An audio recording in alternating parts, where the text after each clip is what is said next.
Douala, Cameroon's economic capital city. Ladies and gentlemen, thanks for joining Equinox Television. We are on our third edition of the bilingual newscast for the day, and the first part is in the French language with Julien Bert-Bissa. Julien Bert-Bissa, good afternoon. Bon après-midi à vous, Formi Armstrong Sanda. Mesdames et messieurs, bon après-midi à tous. Bienvenue aux 12h sur Equinox Télévision. Paiement des commissions dans les banques, des clients se plaignent d'un paiement non prévu dans la loi de finances 2021. Ils trouvent excessifs les montants variant entre 1000 et 2300 francs. Ils ont exprimé leur colère dans une correspondance adressée au ministre des Finances et au directeur des impôts. Cédric Chouna et Cédric Nding sont allés à leur rencontre. En vue de lutter plus efficacement contre la fraude et l'évasion fiscale, le ministre des Finances, Louis-Paul Motazé, a opté pour un ensemble de réformes sur la loi des finances, avec entre autres la suppression du paiement liquide des taxes au profit du virement bancaire. Une aubaine pour le contribuable qui voit de nombreuses tracasseries du quotidien s'effacer. Mais voilà, une ombre se greffe très vite au tableau. En d'autres termes, des frais de commission exigés par les établissements bancaires, pour traduire simple, un impôt sur l'impôt. Le nouveau projet de loi de finances 2021 a prescrit les télédéclarations pour les contribuables du régime simplifié. À cette télédéclaration, il a annexé les paiements bancaires. Il n'était proscrit nulle part qu'il fallait pas payer des commissions. Nous sommes retrouvés actuellement pensant que cette initiative était une bouffée d'air régalienne pour nous. Nous sommes retrouvés en train de devoir supporter des commissions. Nous avons d'énormes difficultés en ce moment en ce qui concerne le paiement et des impôts dans notre structure.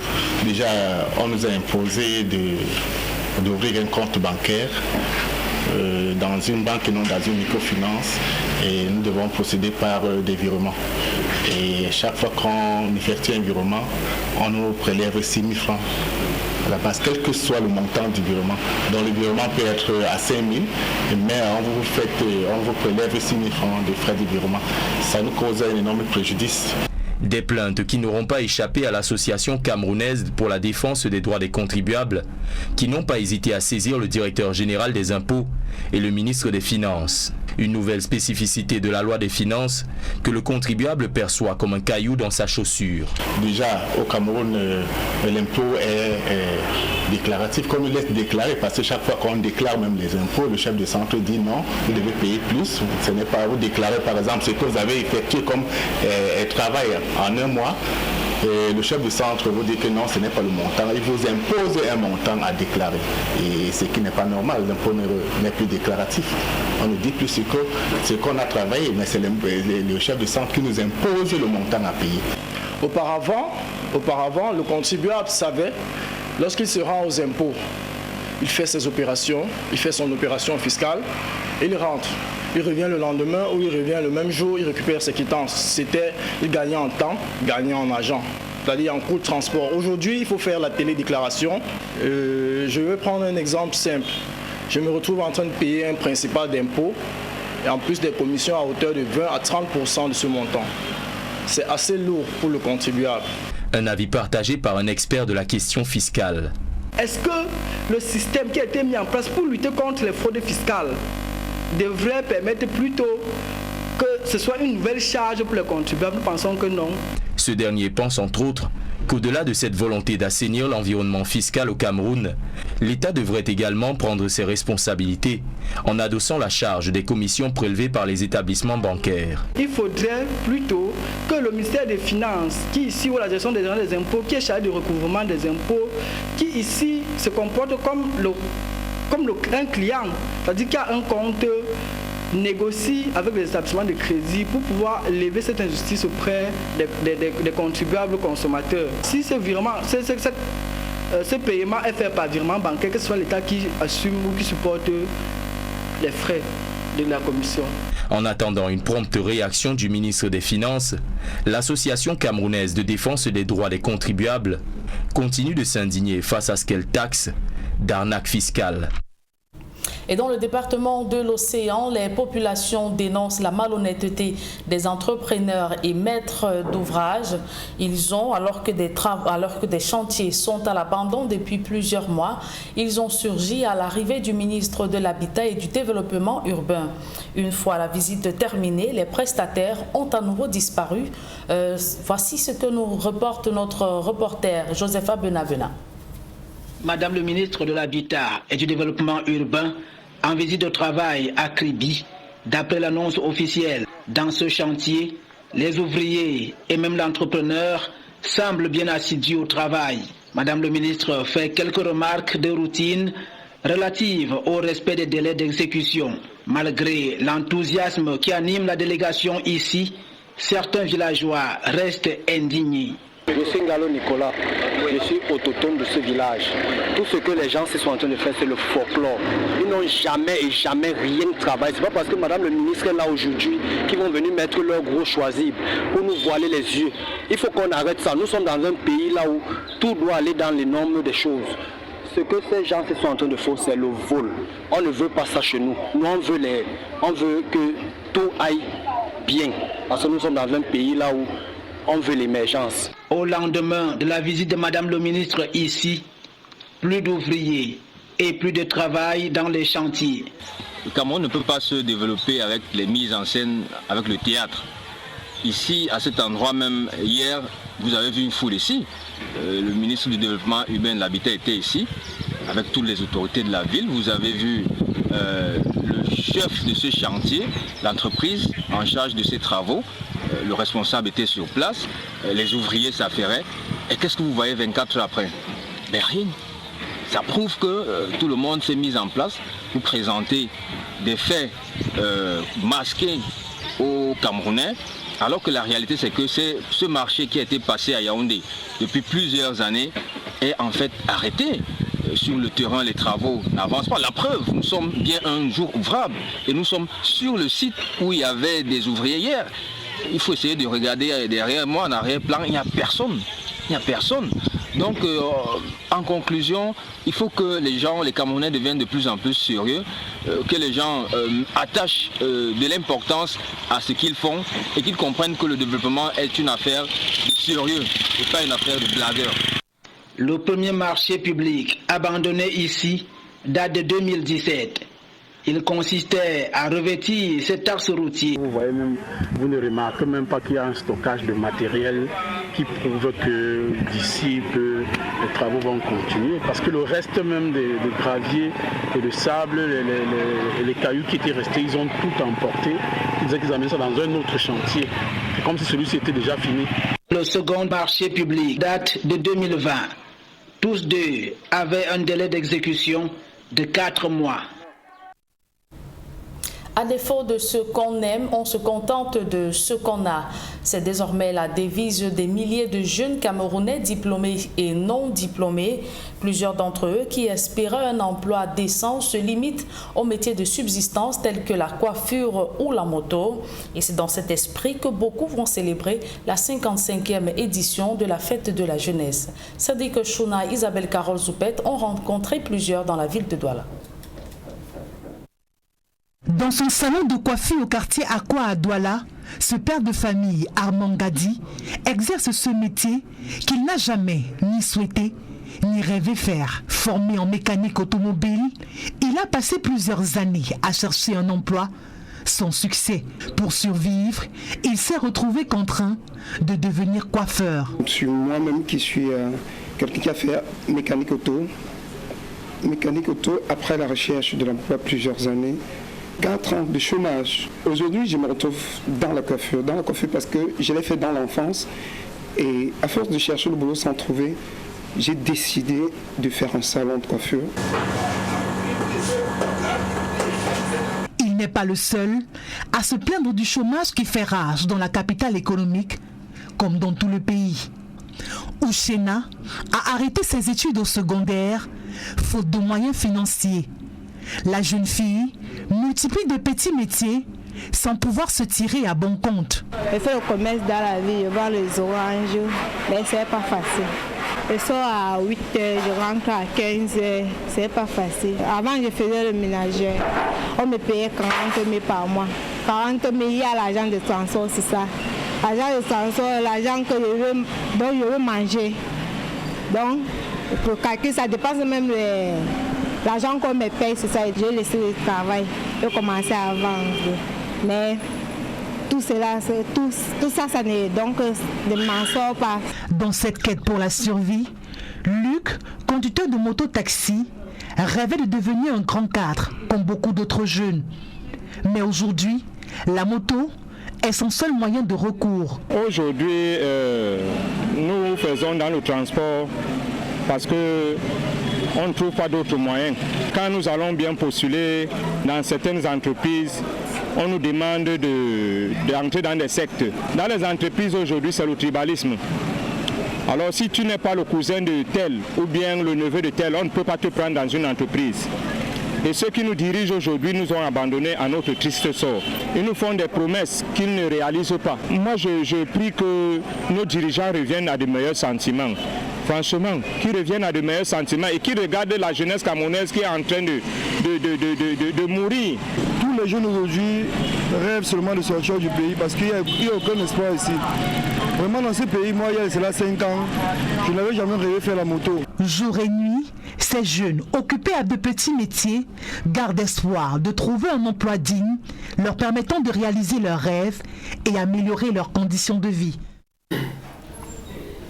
C'est avec ce reportage que nous mettons un terme à la première partie de ce journal. La seconde est en langue anglaise avec vous, Formi Armstrong Sanda.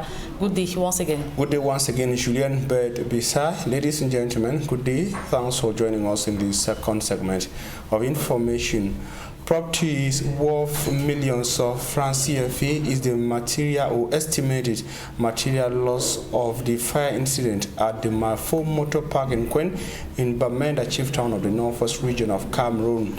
The unfortunate fire incident occurred in the late hours of Monday, breaking Tuesday. Mbustela tells us more from Bamenda.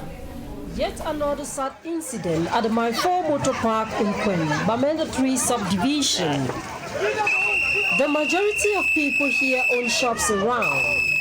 They are watching their sources of livelihoods go down in flames. The incident, some witnesses say, erupted last night. All their efforts at putting out the flames had no impact on the fire, which had gone wild. This Tuesday morning reveals the death of damages resulting from the fire incident. One of the affected traders in tears, obviously disturbed by the disaster that wreaked havoc on their shops. Goods and money worth millions of francs CFA have been burned to ashes. My shirt na 62 on my sofa. I will say na red oil, say yam, say cola inside the store. Then everything inside that store then be damaged. Well, I don't know that red oil in drum them. I saw say the money in that thing the way they inside should be around 3 million francs for the store where everything. At the scene to console the victims were the mayor of Bamenda 3, Cletus Fongu, and the founder of Kwen, His Royal Majesty Azefo III. When talks like all we enter the market every day for chop, for gather small money, for buy something if you help one person. So now the whole village, the whole municipality for Bamenda 3 can be affected. At least 20 families have been directly affected by the fire, whose source is still to be established. Fire incidents that have become recurrent or rampant in the northwest and southwest regions of Cameroon since the advent of the start of the Anglophone crisis. And in Limbe, over 20 persons have been rendered homeless in 3 different fire incidents. Limbe city dwellers or inhabitants of some of the parts affected by the fire incident say they have been for several weeks without water which would have helped them contain the ravaging effects of the fire incident. Our correspondent in Limbe, Davidson Mamu, has the rest of the story. 30 p.m. Monday the 8th of February 2021, white flames at a plank house, Hilltop, opposite the regional hospital in Limbe. Neighbors battle with the fire, preventing it from crossing to other buildings, but are faced with an obstacle: water to help put off the fire. There is no water in Limbe for over a week now. We found it very difficult to really put off the fire. People, they come up for 100 meters, they take one bucket water, they come for here, and nobody do anything. Water not there all this time. Now 2 months this water not there for my one. 2 months water not there, the suffer. As water not there, I may be voicing this in the transfer. I only fight. For some who broke some walls, they may not transfer for some other side. If not so, the fire was terrible for 1 month and 5 or 6 houses. Despite succeeding to bring the fire under control, enormous damage recorded, with more than 80% of the occupant properties consumed to ashes. When we see the patient, I dropped everything. She can even take her drugs. I don't know what to say. I don't know where to go. I don't even know where to go. Except where to not safe. But I never see again myself. I now recover from the shock.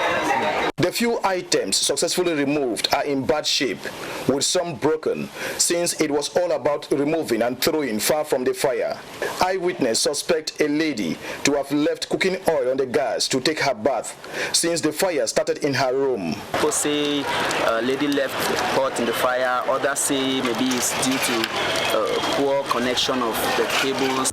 The fire started in a 4-room plank house and crossed to another, a 6-room house, due to wild wind. Both houses are separately owned, and more than 20 persons are homeless. Meanwhile, another fire incident recorded at Bonadikomo Mai 4, behind the motor park, consuming to ashes everything in an apartment room. Sources say a bomb exploded about 2 a.m., dropping on a mattress after electricity power returned with high voltage. The fire was put out, preventing it from consuming the entire building. Another fire incident occurred at Government Primary School Motowo. The Class 6 block of that institution was consumed by fire. The school, with no electricity supply and a message on the board, speculations are high it is a handwork of separatists. The mayor of Limbe 1 Council, the administration, forces of law and order descended to the scene to have first-hand information. Security officials are yet to make public the cause of all 3 fire incidents, as investigations are still ongoing. Tears continue to flow in the Anglophone regions of Cameroon. And back to Bamenda, Jenny and Gerard, 2 students of the 4 hostages freed over the weekend by the security forces of the Northwest Regional Chieftain, have reunited with their families after spending close to 24 hours in captivity. But attacks on school children and administrators have become rampant in the 2 Anglophone regions since the start of the Anglophone crisis, as Mbostela tells us from Bamenda. The 4 hostages released were picked up Friday from different points in the city of Bamenda and taken to this house at Tanka, a neighborhood in Bamenda 2 subdivision. We left school. I was with my brothers. We were coming. Now we reached Mola. We saw those boys there. They were trying to stop our bike. While bringing us here, they covered our faces, and we could not see anything. They just came and put us in the cell. So when he sent that document from Wom, it was a bike rider that took the document from Wom to Bamenda. I took the envelope. On my way back home, I discovered that there were some bike men behind me. They followed me and they caught me at the junction, Cowboy Junction, Gomgam. They told me that I should bring my bag. They want to see what is inside. They opened the bag, then removed the envelope and told me that this is an envelope for a grade 1 recruitment. And they told me that it is dangerous. It is very dangerous. They can't let me go. The 4 were detained in this room. The dust here served as their mattresses. It was going to be a long night for the detained, but their stay in captivity was interrupted when a contingent of defense and security forces stormed the area at night. When we entered into the cell, then they started beating us with machetes under our feet. The men, led by Major Conrad Onana, say they also captured 4 newly recruited separatist fighters, killed 4 others, recovering a stock of arms and munitions. Nous avons un PA, Browning, Et là, ce sont les prix artisanaux. Là, nous avons 2 calaches avec 3 boîtes chargeurs. Ce qui est impressionnant, c'est le col américain. Il y a un chargeur de 30 munitions et un chargeur de 20 munitions. 2 chargeurs de 20 et de 20 munitions. Et là, c'est les armes qu'ils appellent communément les G3, ce qui ressemble à nos FAL, avec 2 boîtes chargeurs. Là où il y a les grosses munitions, là, ils appellent ça le armor car. Ils sont capables de perforer même nos blindés. Nous avons le dispositif de mise à feu des EI qui a été trouvé enfoui dans une maison quelque part là derrière. Brigadier General Scar Valet and Ikongwese Divine of the 5th Joint Military and 5th Gendarmerie Regions respectively visited the troops on the field, saluting the professionalism with which they carried out the operation, minimizing civilian casualties and property loss. And for close to 2 months, transporters on the Douala-Bangui corridor of the Trans-African Highway have not been able to get into the Central African Republic with their loaded trucks due to warning messages from rebels operating in the eastern or western parts of the Central African Republic. They have now been stranded in Garoua-Bulahi, a town in the west region of Cameroon, living under difficult conditions as presented in the following report by Innocent Azin. These loaded trucks are unable to move in and out of Central African Republic due to the prevailing war between rebels and the government. Stranded transporters have decided to transform these parking lots into their bedrooms and kitchen. We are tired of eating beans daily. Ceasefire is what we want. War is not good. Condition in which the daily meal is prepared by the Central Africans occupying this base is very deplorable and unhealthy. But they have no choice. We have been here for 2 months. Not far from them are Cameroonian truck drivers also stranded. Here, rice tops the menu. On ne peut que la société nous aide. I am just from talking with my family on phone. They know all is not well on my side because a driver in this case is indifferent from soldiers at the war front. Since 2 months ago, following closure of the borders, the truck drivers sleep in open air under the station trucks where the precious sleep is not enjoyed. It is by God's grace we sleep and get up safe in such a condition.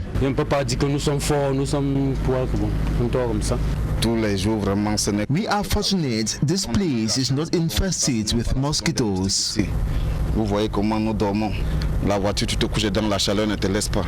Donc on est obligé de jongler comme vous voyez, nous sommes là. We lay a mat and sleep under the trucks because there is nowhere to sleep and we have no money to rent a room.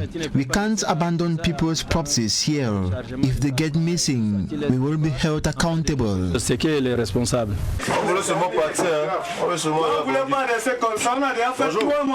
This bus, for instance, has been transformed into a living room. A boxer who was returning to Central Africa from a competition in Cameroon is also trapped in the web, and no possibility for him to celebrate his medal with his loved ones and colleagues. Moi, je viens de compétition pour défendre les 5 couleurs au Cameroun. I am stranded here with my gold medal in a terrible condition. Bringing home a gold medal and ending up sleeping in mess like this is not a good image for our country, Central African Republic. Ramener une médaille d'or comme ça et dormir dehors, c'est ça le pays. There are about 800 loaded trucks stationed at different parking areas with at least 500 at the Garoua-Bulahi ceremonial ground. Vous-même, vous avez vu le quotidien de nos camarades ici. Leur quotidien n'est pas du tout facile. Cette assistance consiste à aider les chauffeurs. Basic needs of the stranded drivers are provided by the BGFT group. En charge. Some of these trucks transport perishables like fish, and to ensure they arrive their destination, Central African Republic, in good condition, a special mechanism has been adopted. We use a generator, and each week it consumes 2,000 liters of fuel. It steams from 3 a.m. to 9 p.m. daily. An uncertain future for these groups of transporters, as even the UN is unable to deliver its humanitarian aid. Some Cameroonian truck drivers were shot by rebels who stopped them while they were entering Central African Republic. It is due to this indelible incident that these truck drivers prefer to embrace this horrible living condition while waiting patiently till the borders are opened than daring to cross that will see them absorb bullets like their Cameroonian brothers. Thanks, ladies and gentlemen. That report brings us to the end of the midday news on Equinox Television. We thank you for your keen attention. Julien Bert Bissana will be back here tomorrow at 7 a.m. God willing, Julien. See you tomorrow at 7 a.m. Rendez-vous est pris pour demain 7h, s'il plaît, à Dieu Formi, Armstrong Sanda. Mesdames et messieurs, merci d'avoir suivi cette édition bilingue du journal. Retrouvez dans quelques secondes Nadine Yambou et toute son équipe pour votre quotidien santé.